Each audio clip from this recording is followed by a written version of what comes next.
How many of you know what this is? A stick. Now, this is really important. This is a stick. What I love is when I read through the scriptures is that God can use anybody, even someone like me who was raised in Anza. I mean, can any good thing come from Anza? So, give that lady a hug right there. She said yes. Okay. Now, the reason I love this stick, it just reminds me that as simple and as incompetent, I mean, I've got dyslexia, and I was the student in school that all the teachers said, he'll never succeed. But you know what? Jesus changed my life, and Jesus can change your life. And listen, if Jesus can use a stick from Anza, he can use anyone, anywhere. Trust me. Now, how many of you ever watched Are You Smarter Than a Third Grader? Have you ever watched that?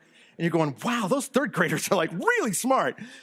I may not be smarter than a third grader, but I know I'm smarter than a stick, right?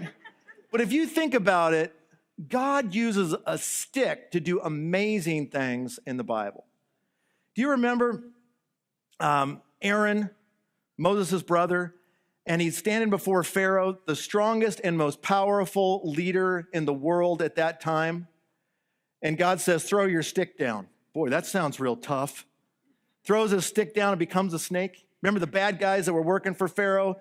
The demon worshipers, they throw down their sticks, and his stick eats up their sticks, and then he reaches down, picks up his snake stick, and it becomes a stick again. Remember that? Man, if God can use a stick, he can use me and you. You think about that same stick when Korah rebels against God. God had set up a system of worship.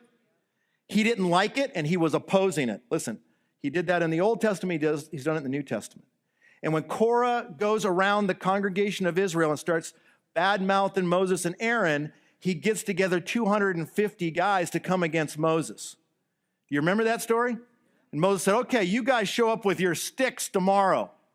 And they bring their sticks, and they put their little censers, and they're burning incense on it, and it says fire from God comes out from the tabernacle, consumes them, and the ground opens up and swallows their tents and everything they got, and boom, closes up.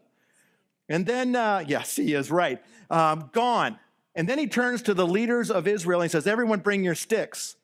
And it says they get the 12 leaders of the 12 tribes, and they all put their sticks together and they bundle them up. And Aaron's rod, they lay it before the tabernacle and said, God, who have you chosen to lead the worship among us?